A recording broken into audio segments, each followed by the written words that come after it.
In the 1960s, a new generation of Mexican Americans created a militant social movement in response to the anger and frustration that had been building for so many years within their community.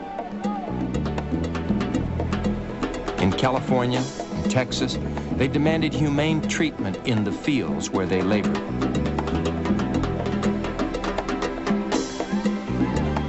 In New Mexico, they fought to reclaim land once owned by their ancestors. It became clear that without political power, Mexican Americans would remain second-class citizens. And we're poor, man. I mean, we're poor, and nobody wants to do nothing about it. You still kissing the Democratic Party, thinking they're gonna save you, and they ain't gonna do it. In a small South Texas town, a new political party took shape that threatened to change the political landscape of America. These are Chicano people here. You've never met us. We're not in the dictionary. It's a brand new ballgame. You're going to have to relearn all your stereotypes and all you missed because we are about to begin creating new ones, tough ones, and great ones. And I suggest you learn fast if you want to match us. As the nation watched, Chicanos took on the most challenging quest of the Mexican-American civil rights movement.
Soy de Texas, es mi orgullo ser chicano. En los barrios me pueden encontrar. In the 1960s, Mexican Americans made up the majority of the population of South Texas. Most were migrant farm workers, poor, with little education. After picking the winter crops, many of them travel across America in search of yet another harvest. This part of the country has been built on the backs of the Mexican Americans. So you had every bit as much segregation, unequal education, and so forth as the African American did in the Deep South. The few wealthy landowners were Anglo. The huge majority of the population was locked into a labor pool of just reserve labor. Owners of businesses were all Anglos. I don't recall in the downtown area a single Mexican-American business when I was growing up. In Crystal City, where Jose Angel Gutierrez grew up in the 1940s and 50s, Mexican Americans accounted for 85% of the population, but they had no political representation. For years, Mexican Americans had been denied the right to vote by obstacles like poll taxes, literacy tests, and gerrymandered voting districts. You take a county where we might be the majority of the population. Well, what the Anglo establishment had done was to divide the county in such a way that it was simply impossible for Mexican Americans to really gain political power. We had the poll tax back then. Most people did not have the money, and if they did, they had the sense not to spend it on the privilege of voting, because it was always white candidates, and that was always the results. the situation was people were, in many cases, denied the right to vote because they didn't speak English. In other cases, they were in sort of peonage to a boss or patron and were required to vote as he wanted them to. He would pay the poll taxes and they would vote for who he said to vote for. So it was really an archaic system. We did work very hard. All 5 of us went house to house as In 1963, for the first time in more than 100 years, Mexican Americans put up their own candidates for office and challenged Anglo politicians for control of city government. We had to be ingenious and invented cakewalks and tamale sales and dances where you would pay supposedly for the cake or the tamales or the dance, but end up getting registered to vote. Although only a student, Gutierrez was active in the campaign, making speeches, registering voters, organizing rallies. The 5 candidates known as Los Cinco surprised political observers by defeating the Anglo mayor and the All-Anglo City Council. The victors quickly learned that long-standing traditions do not change easily. First, Texas Ranger A.Y. Alley refused to turn over the keys to City Hall. A phone call from Texas Governor John Conley forced him to accept the new officials. We decided we was going to try and put some... The local business community was more effective in its strategy. Didn't you lose your job just after the election results were announced? Yes, sir, I sure did. You cut your salary, yes. In Sansine, I'm going on $35 a week. I don't know how long I could have stand it, but I'm doing it right now. They began trying to indict one of the members of the council for a check that had bounced. They tried to remove 1 or 2 others for being late in payments of utilities, and they ran a slate against us the next time around and beat us.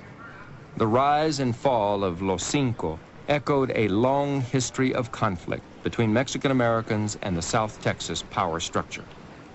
In the history of oppression of Mexicanos or Chicanos in the United States, Texas was probably the worst. You have more of a history of conflict.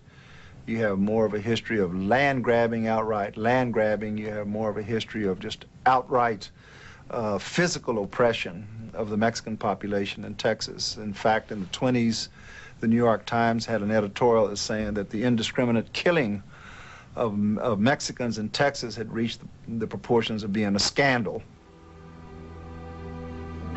The Texas Rangers were created in 1823 to protect settlers from outlaws.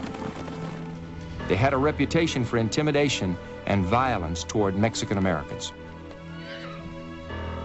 I was coming up Military Road with Colonel Hickok, and they came to some big mesquite trees, and there was 4 Mexicans hanging by the neck.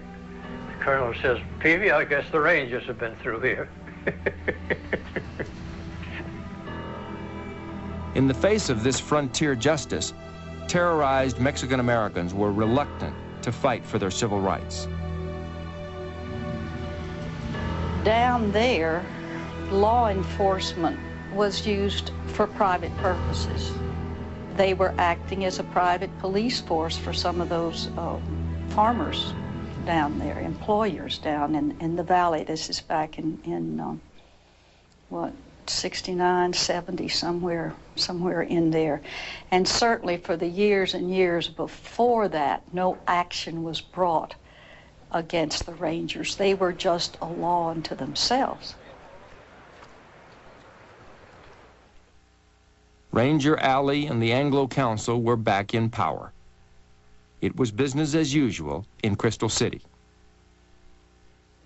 I never forgot those kinds of dynamics that go on, and from then on became vigilant that it's not just important to take power. You've got to be able to hold power and govern effectively. So I learned by watching.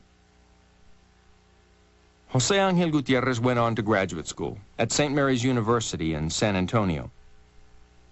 There he met Willie Velasquez. Before long, they were working together to bring change to Mexican-American politics. We had a regular study circle. We'd read about King and we'd go look for him. We traveled Atlanta several times. We'd read about Stokely Carmichael and the SNCC activists, and we'd track them down. We'd learn about Corky Gonzalez and Reyes Tijerina, and we'd go find them, or Chavez. I mean, we actually read and then went out and got informed firsthand. Gutierrez wrote his thesis on the conditions for revolution in South Texas. What he meant by revolution was fundamental change in electoral, economic, and social context. Remember, at this time in South Texas, Mexican Americans were legally barred in many ways from taking part in politics. Early attempts to organize Mexican Americans began in the 19th century. Some successes came in 1929 with the formation of LULAC, the League of United Latin American Citizens. LULAC was very much aware of the oppression which Mexican Americans were experiencing in South Texas. They're very successful in breaking down some discriminatory barriers in the area of education, in the area of employment, in the area of health services.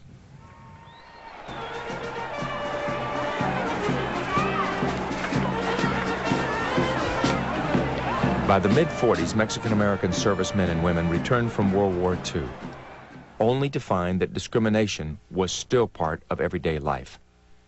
These conditions led to the creation of the American GI Forum.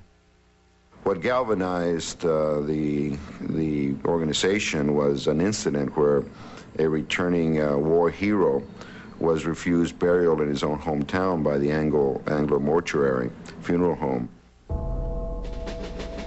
Felix Longoria from Three Rivers, Texas, died a hero during the liberation of the Philippines. The idea that a hero could not be buried in his own hometown angered people so much that it really symbolized a lot of the concern, the grievances that these Latino servicemen had. The GI Forum sent a telegram to then Senator Lyndon Johnson.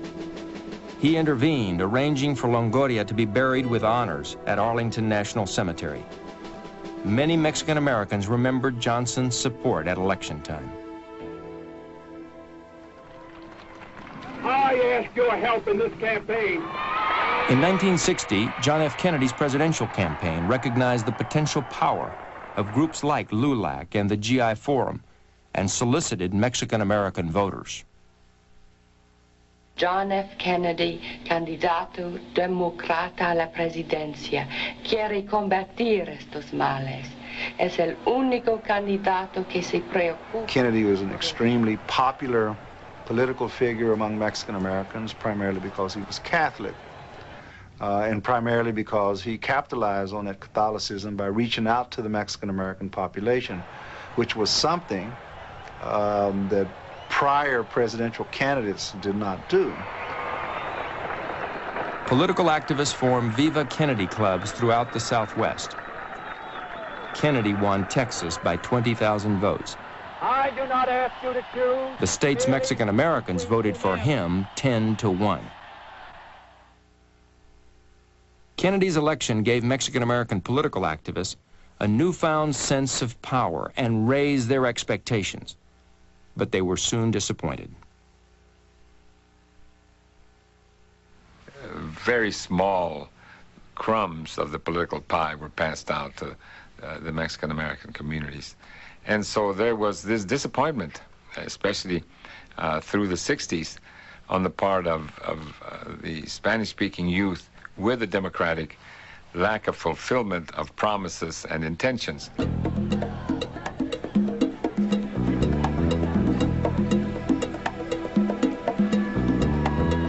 Chicano activists, impatient for change, believed they had better strategies for getting political power than those of the previous generation.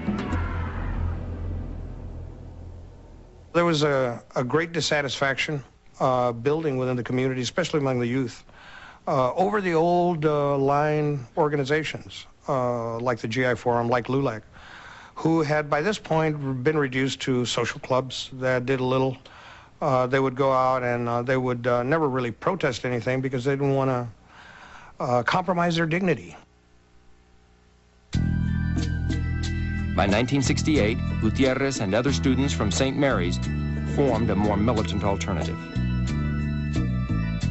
If you can't be an activist, if you can't risk everything, don't bother to join us. Join the GI Forum, join LULAC, because we were looking for people that would go out, take on tactics that were in every way confrontational. We were convinced that we were the generation that was going to recover the land in the Southwest, not by taking the land, but by taking political control of the institutions in the land. José Ángel Gutiérrez began organizing the Mexican Americans in Crystal City, determined to win back the government that had been denied Los Cinco. He was at the right place at the right time. We all needed change, but we weren't quite sure how to go about it. Gutierrez targeted the schools where young people were fed up with negative stereotypes. Every time in our history books they talked about Mexicanos, it was about the Mexicano bandido, you know, all the bad things the Mexicanos did. And we were seen as lazy. I still remember seeing in the history books the Mexicano with his sombrero over the top and being asleep. And that's what we had to deal with, the image that they had of us there. And that was projected onto us, and it was hard to overcome that image that they had. And then, on the sidelines of high school football, this anger found a common cause. In these small towns, the whole civic life revolves around high school football. The cheerleaders were always the most popular, the most beautiful, the most whatever to succeed, and so forth. At Crystal City High School, Mexican Americans outnumbered Anglos 8-1. But school officials would only allow one Mexican American on the cheerleading squad. When Diana Palacios tested that policy, she was rejected by the teachers' committee. That's when we all really sort of opened our eyes and looked around and realized that all these things had been going on, and we had just kind of sat back and let it happen. Students threatened to walk out unless given Mexican-American cheerleaders, teachers, and counselors. They also demanded courses in Mexican-American history and something that had long been a sore point, the right to speak Spanish in school. Which we presented to the school board and would not listen to our demands. I had been caught speaking Spanish, and one of the rules was you do not speak Spanish, not in the halls, not in the recreation or anywhere.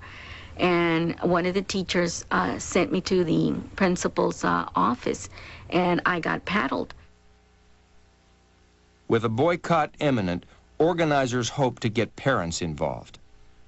We went and asked the men to support us. And of course said no, because if they came, they would kill all these principals and teachers and whatnot. And they said, well, go see the vieja, take the wife. They'll do it. So we took the wife. And the wife was thrown out summarily from the school board. So then we went back to them and said, they threw your wife out, guy. You know, and they're saying your daughter's ugly. She can't be a cheerleader. They only want the pretty ones with the white legs. Now, there's no father who thinks he's got an ugly daughter. The school board insulted them too. So they had no way out. They said, you know, you kids are right. Mama, you're right. I mean, they don't listen to anybody. They won't even listen to us. So you do what you got to do. So the kids started chanting and screaming, walk out, walk out, walk out. On December 9th, 1969, 700 students walked out of Crystal City High School. The fact that the Mexican-American students walked out over a cheerleading position was very, very significant and took an enormous amount of courage at that time.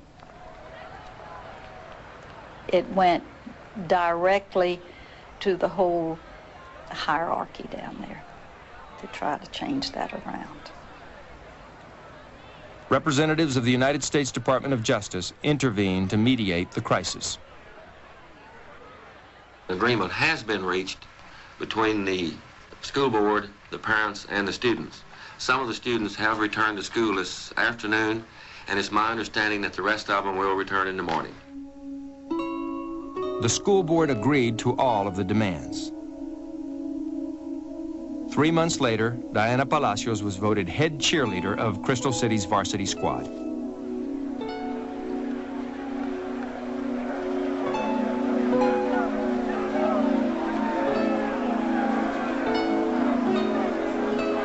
Building on this success, Mexican Americans in Crystal City created their own political party, La Raza Unida, the United People.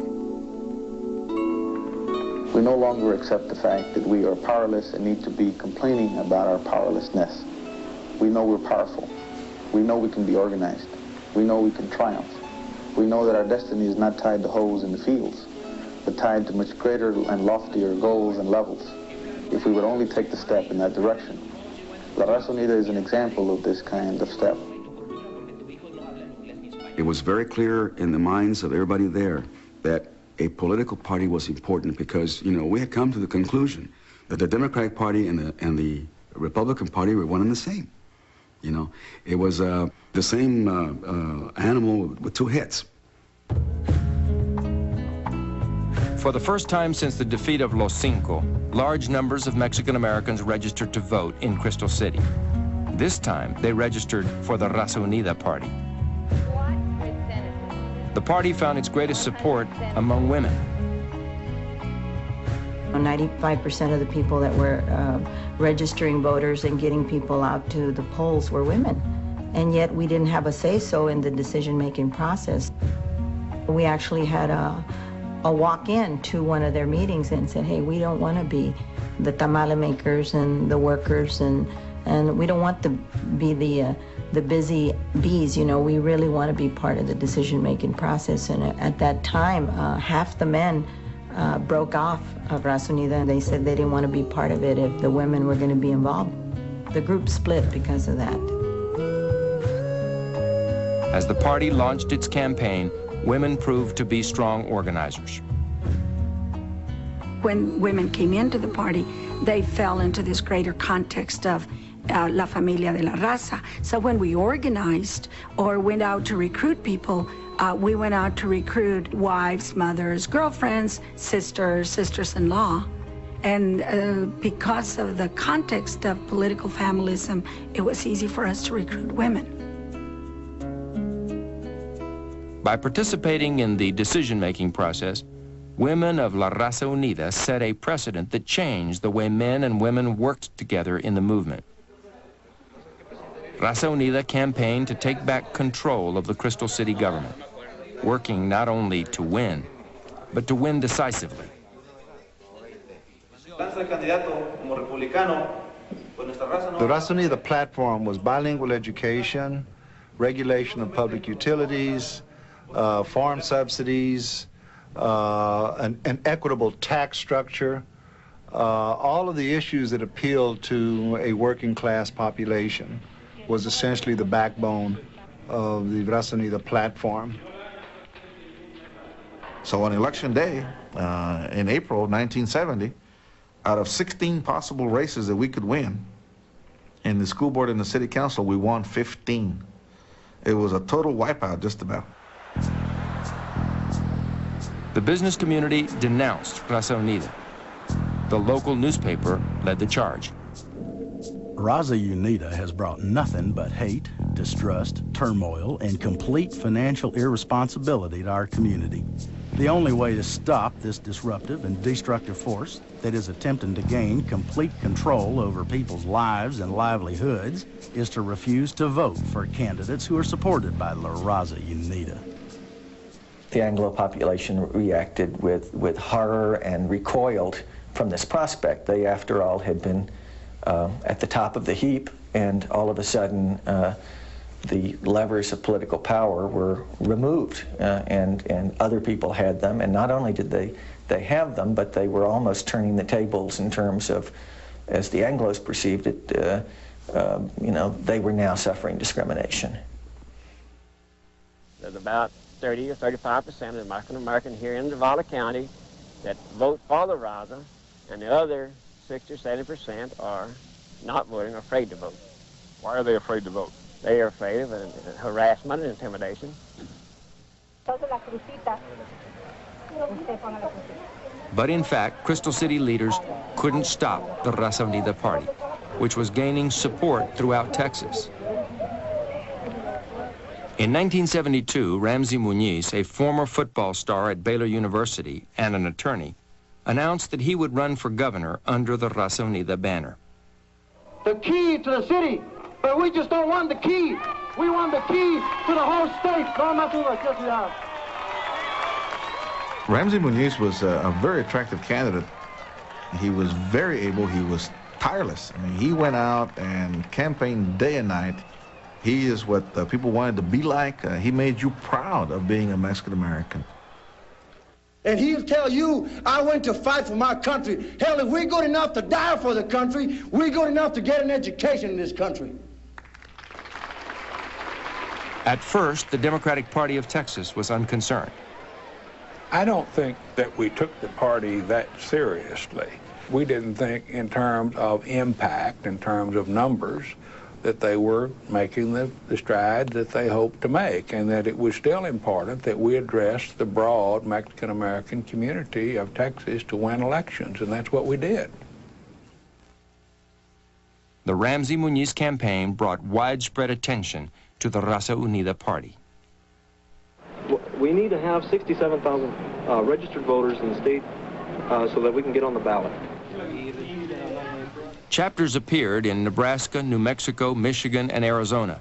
Before long, the Raza Unida party was registering voters and fielding Mexican-American candidates in 16 states. The Raza Unida party crystallized the sense of nationalism, or a culmination of nationalism, I could put it that way. And a lot of my compañeras and compañeros consequently began to say, you know what, we need to manifest our movement's mission and goals in art form.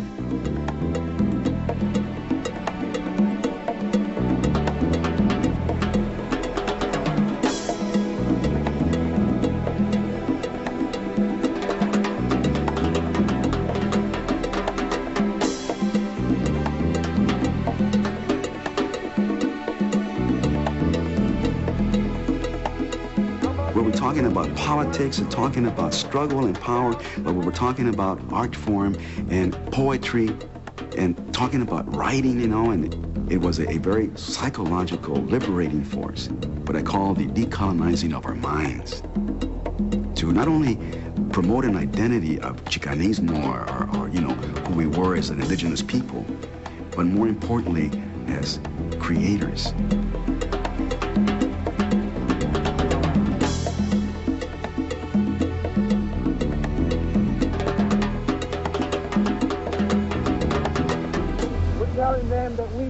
In Colorado, Corky Gonzalez saw his dream of a third political party for Chicanos envisioned at the Denver Youth Conference becoming a reality. He lost no time organizing a Denver chapter. Would you like to register in La Raza Unida? How do you spell that?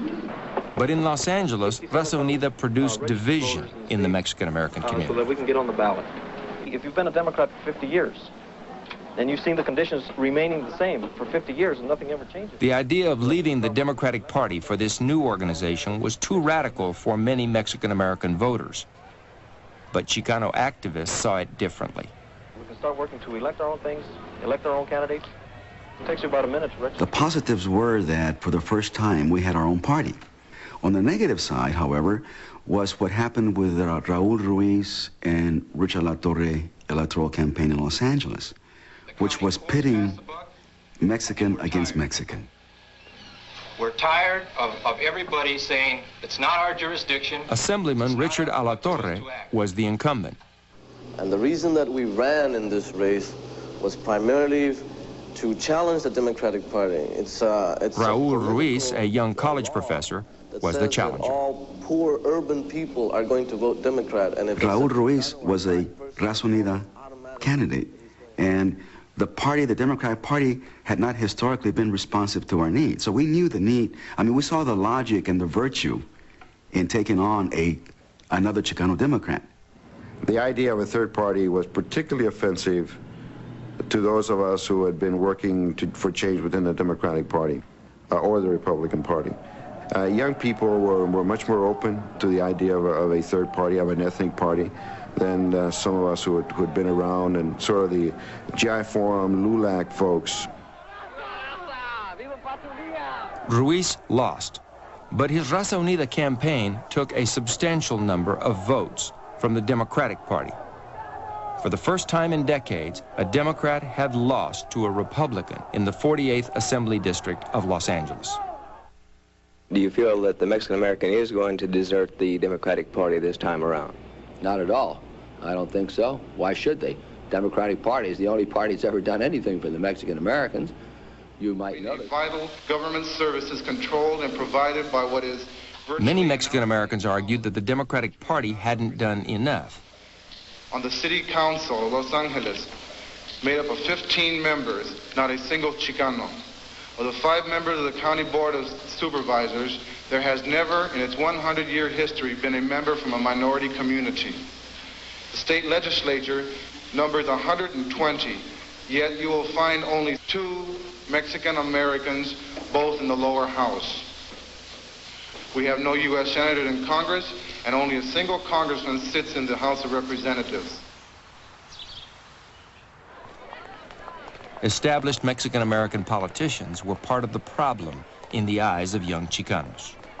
So many of us who were just barely getting our feet wet in terms of our political baptism at this time were becoming very angry and disillusioned at everything that represented the institution, not to trust anybody who represented the system, and that we felt that they had not done enough and that they had, in fact, sold out.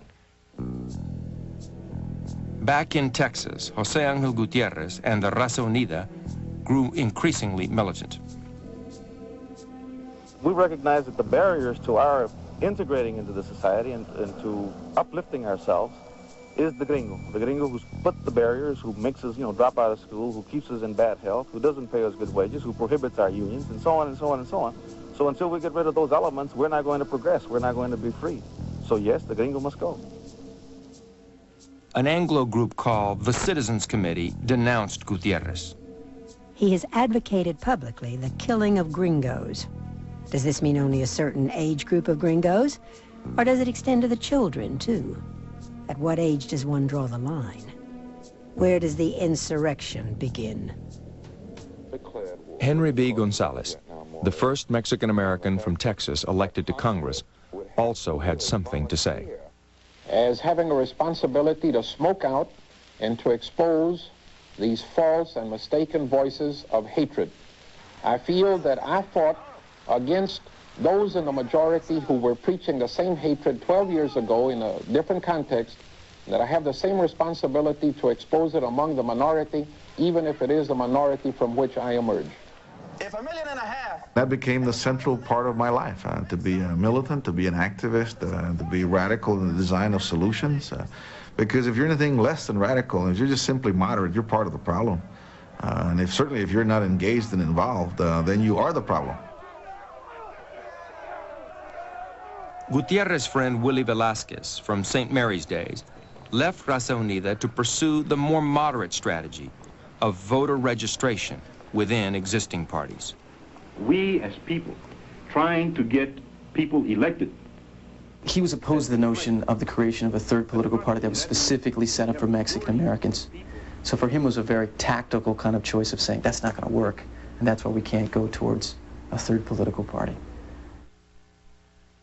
It wasn't that he was trying to be apart from the Raza Unida. He just didn't believe in an ethnic party, so it violated our sense of integration, a sense of trying to build a pluralistic, multi-ethnic, multiracial society that to try to set up barriers was not what we're about. What we're trying to do is to knock these barriers down. The very existence of the Raza Unida party raised a fundamental question. Is it better to work within the existing political system or to be totally independent of it.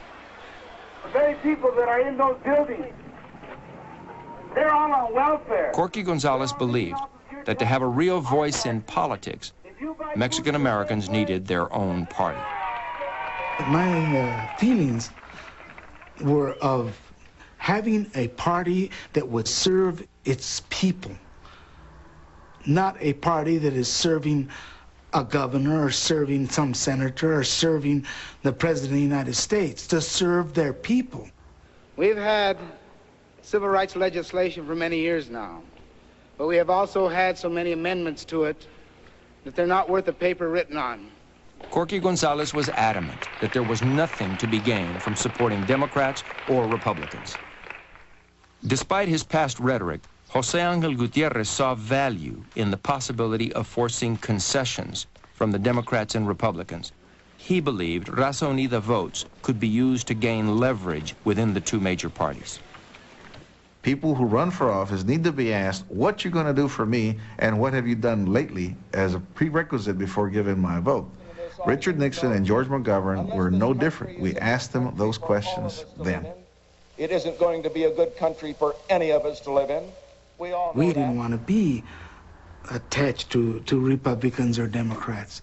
They were both wrong. They had both created damage against us. La Raza Unida stood for our independence, not for some phony politician to make deals. We could have made our own deals. A dramatic confrontation between Gutierrez and Gonzalez was fast approaching.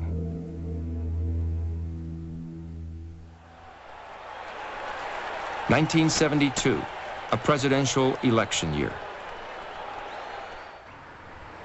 Members of Raza Unida met in El Paso, Texas, to hold their party's first national convention.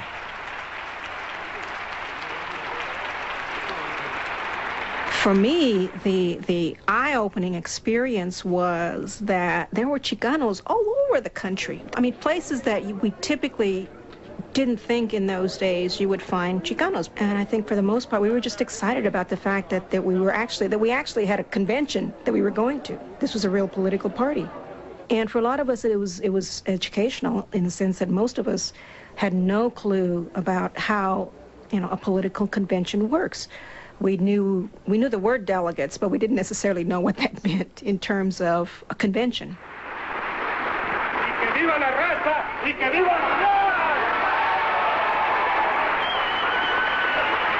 It was a wonderful experience. I mean, here we are with our movement, with our own party, and we're making history.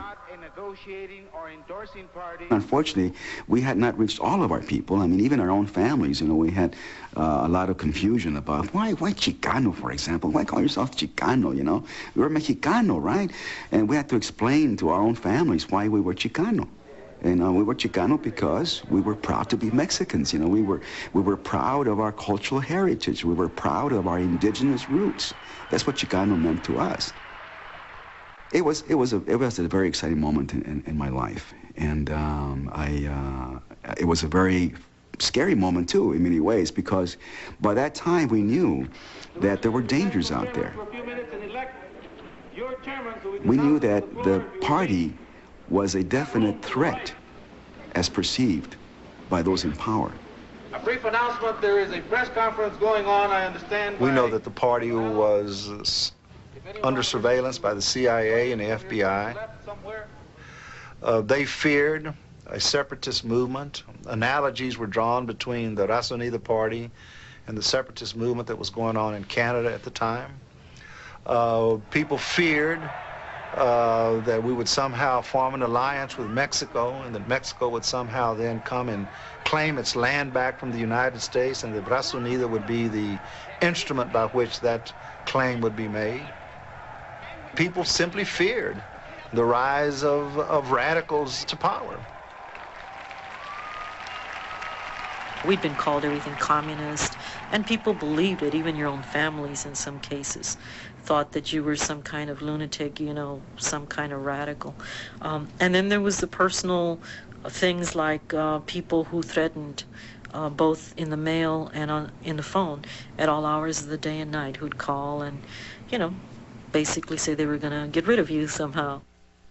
Issues that the Chicano community is willing to mobilize around, you know, the kind of issues that we can... On the convention floor, delegates debated the age-old dilemma of the Mexican-American community: to work within the traditional two-party system or to go its separate way.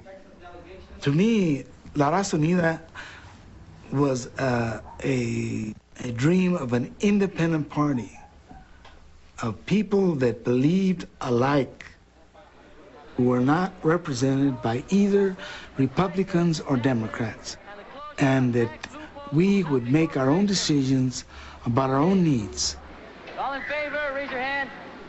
Even as Raza Unida activists were debating the two-party system, a group of Chicano legal activists won a landmark court case that would have a profound impact in the years to come. MALDEF, the Mexican-American Legal Defense and Education Fund, was formed to address, through the legal system, civil rights issues affecting Mexican Americans. In 1972, they challenged the at-large voting policy in Bexar County, Texas, that had traditionally prevented Mexican Americans from becoming elected to state office. White versus Register set a legal precedent. In subsequent years, many city, county, and state governments opted to change voluntarily rather than risk losing a court battle with MALDEF. At the Raza Unida convention, delegates debated issues that would make up the national party platform. Do you want to take a vote against the NRA and for gun control? We say that we want gun control. That means que estamos controlando. The Texas delegation goes on record as supporting immediate withdrawal, total involvement in Vietnam. Okay, land. Honor original Mexican and Spanish land grants. Cease taxation of the land. I'm against that because all you're doing is giving it to a rich few, you know, Spaniards. We could go out and tell the truth. We could go out and campaign with real issues and take real positions that the other two parties would never dare take. We had no special interest supporting us. We had no self-interest that we had to guard, you know. So we wound up taking some very, very incredibly progressive positions. The objective here is to remove the Anglo police departments out of places where, like Los Angeles and East LA, where the sheriff and the LAPD are strictly Anglo-oriented, which makes no sense at all. You have, you know, 500,000 people with the Anglos running them. Delegates voted on whether Raza Unida should back one of the presidential candidates. All those in favor signify by saying aye. Aye. All those opposed signify by saying no. The national position of the Partido de la Raza Unida on the first national convention: support none of the two major candidates for president of the United States. The vote emphatically demonstrated the delegates' preference for their own political party and endorsed Corky Gonzalez's separatist position. The convention now faced the job of electing a party leader. I don't think we should limit ourselves to anything. And certainly we should not, you know, immediately pull back our heads under the shell like turtles when there's a little bit of reaction from whites or concern about whites or even some, you know, rock throwing within our own people, you know. Maybe our own people are kind of... It was clear that Corky was making a big move to be the only person elected at the convention. And I decided then to run against him. So then I turned to a fellow from California, Raul Ruiz, to take charge of the convention so that I could have time to organize against Corky. Missouri. You have two men, both who are very capable, both who are good organizers, both men who are very proud, and both of whom were completely confident in their positions, that they were right. And we cannot afford the luxury of petty bickering and fights on minute rhetorical points in this convention. We must display the fact that he had opposition and that Corky also wanted to be the chair is good. I mean, it's just like any other political party. It's better to have more than one person interested because you mobilize more people. We were assuming that we're fighting against a stacked deck. So whether we won or not, we were going to give it as good a fight as we could. Earlier, when we had made this decision that the method of voting of the individual states, and we had made this decision earlier, would be left up to the states. We did not say at this time that we would now go counter to that decision. The debate centered around whether to vote by delegation or to vote individually. Gonzales supporters were convinced that he could win if states voted in blocks. Gutierrez would have the advantage if votes were cast individually. How could we in our conference not count everybody's vote, regardless of whether it was against your interest or support somebody else? So basically, as chair, I allowed the motion to go through that would give the vote to everybody to cast their votes. You are influencing the rest of the states. That's right. And you are out of order. I would like to ask that both of these nominees come to the platform.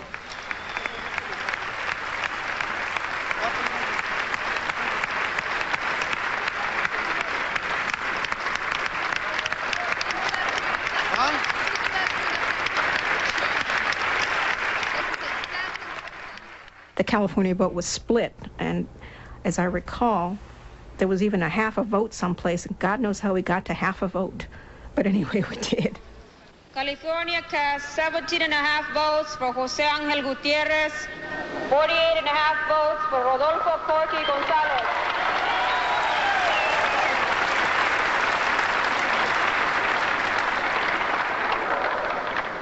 Votando 64 votos a favor de José Ángel Gutiérrez con un abstention.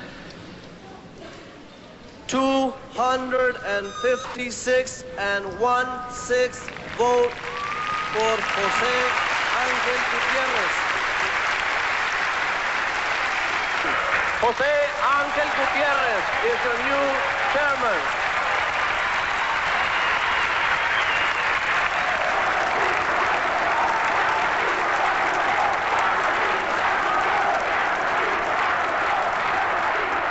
We changed the nature of politics, certainly from the perspective of Mexican Americans. It's never going to be the same again.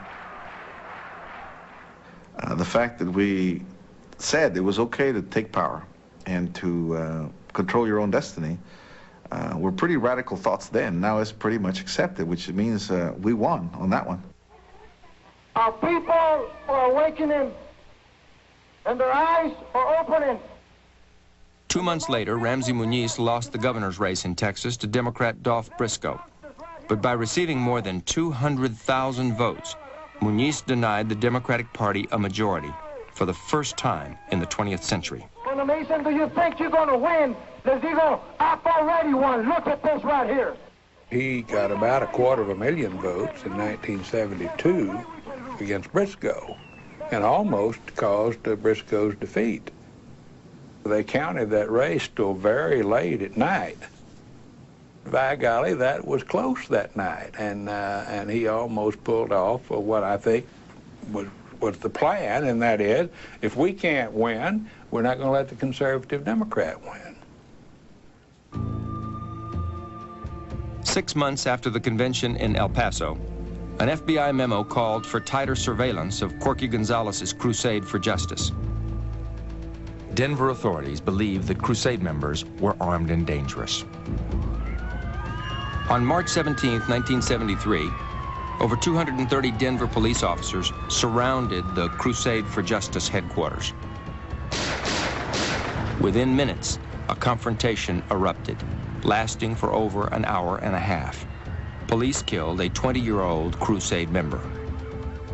My best friend was killed. Over 60-some people were arrested. I was shot in the back. 4 police officers were shot. Numerous people were hurt. Later that evening, a Crusade for Justice building was bombed. Fearing for their safety, Crusade members began leaving the organization. The Crusade for Justice would never fully recover.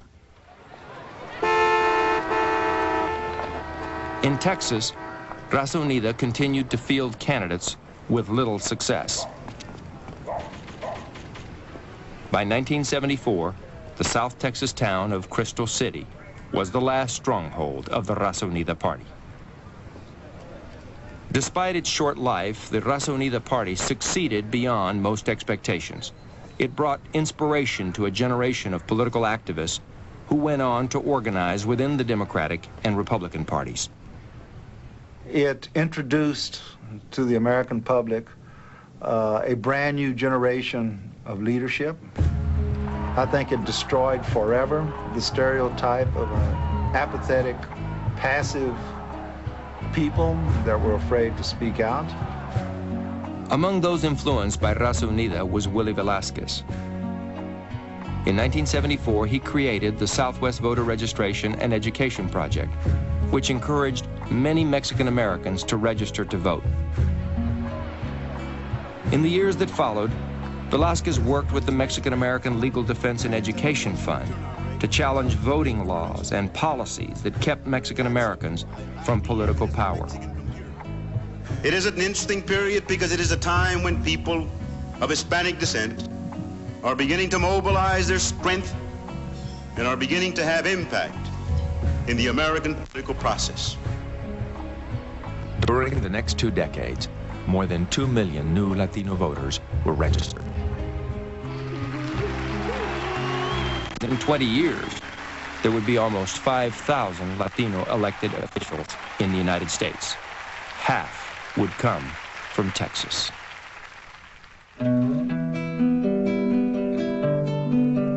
The victories of the Chicano movement became the lasting legacy of decades of Mexican-American activism.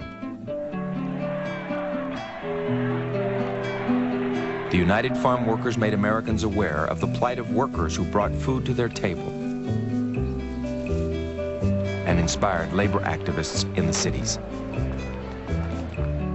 I think that the farm workers movement was one of those life-changing instruments that helped teach so many of us the power that lies within each one of ourselves. The walkouts challenged educators to respond to community needs and served as a catalyst for bilingual instruction in grade schools and the creation of Chicano studies programs at colleges and universities. Students said, ya basta. We can think, we can learn, we can speak more than one language.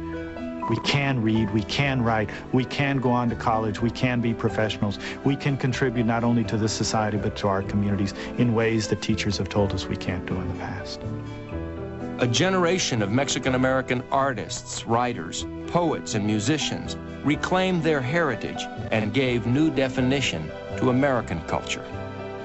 I think that Chicano art had a very, very important role within the Chicano movement because it not only said what was going on, but it also questioned things. And that's what made it as rich as it is now.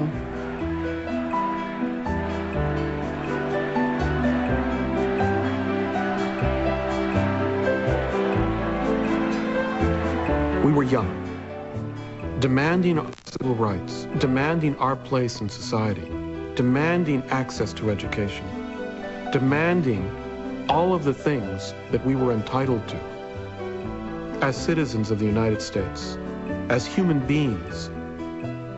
Chicanos, with a passion for social justice, helped bring about changes that expanded and inspired the meaning of civil rights in America. To learn more about the Mexican-American Civil Rights Movement, visit us on the PBS homepage at the address on your screen.